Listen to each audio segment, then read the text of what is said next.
Maraming puno dito guys, no? Oh.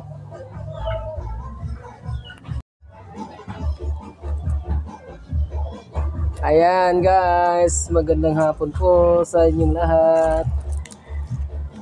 Dito tayo ngayon sa ating lugar. Pupunta na ako sa aking ihawan. Dito ako ngayon sa aking ihawan. Mag-ihaw ako ng liempo.